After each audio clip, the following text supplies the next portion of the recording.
I just wanted to talk to you in this video about palettes for putting your paints on. The thing with acrylics is they dry out very quickly, so you need to keep them out of the air in between, you know, when you're doing a project, so from one day to the next. Now you can get, this is called a Stay Wet palette, alright.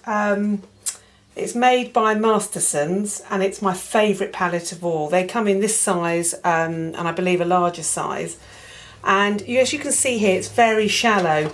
So there's very little air can get in there from one time to the next when you're using it. And I find that when it's laid up and I've got paints in it, they can almost last for about a week in there. Keeping, you know, and you can use them ongoing then. So you're not wasting paint, throwing it away all the time. What you need to do is take your palette. The other type that you can use, and a lot of my students use certainly to start with, inexpensive way of doing it, is to have the shallowest sort of Tupperware style container that you can get. This is quite a standard size, and you basically use the lid as your palette base, and this goes on like so. Alright, obviously it's a bit deeper than this, so it's not as good.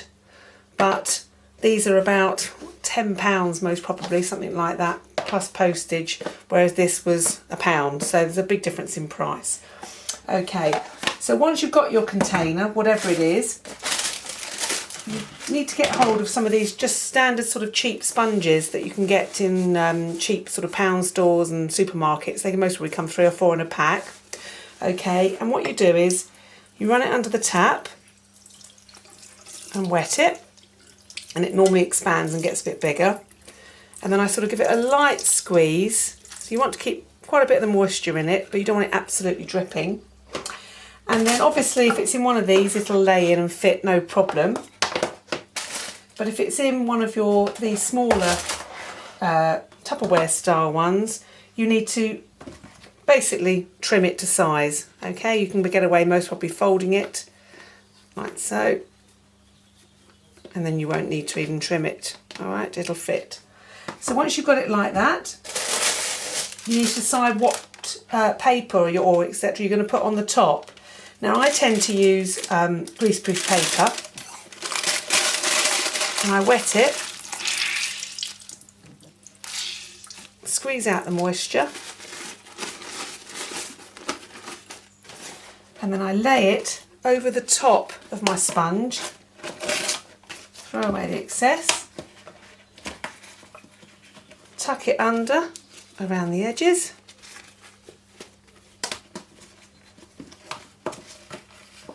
okay, and then I tend to take a piece of kitchen roll, just lay my hands on some, and then I just dab off the excess moisture, and there you have it, a perfect little palette for putting your acrylic paints on that, like I say, will last for ages. In fact, what will happen is the sponge will start to smell, I suppose with bacteria and that in there, before your paints actually dry up. And what I tend to do is wash the sponge out in a good sort of detergent, soapy water, and dry it. And after a couple of goes, I throw it and get another one because they are so cheap. All right, you can get palette paper, all right, which is this sort of thing. If you buy one of these palettes, the Masterson palettes, it comes with a pack of paper with it. And what you have to do with this is you have to soak it in hot water. So you need to run some hot water into the sink, lay it in the hot water and leave it for so long. It does tell you in the instructions.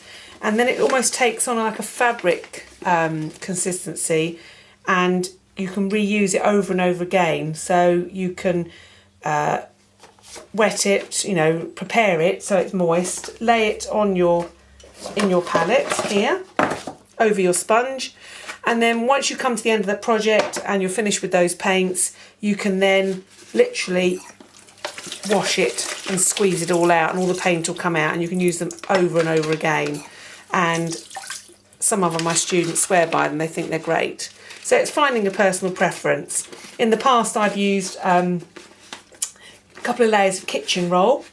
That's fine as long as you're not going to try and mix colours on your palette, because otherwise as you mix the colours the paper tends to disintegrate, so that's not so good. And I've also used a cheap chamois leather, almost a pretend one, a synthetic one, and again that's very good as well. So it's a case of trying different things out and seeing what works for you best.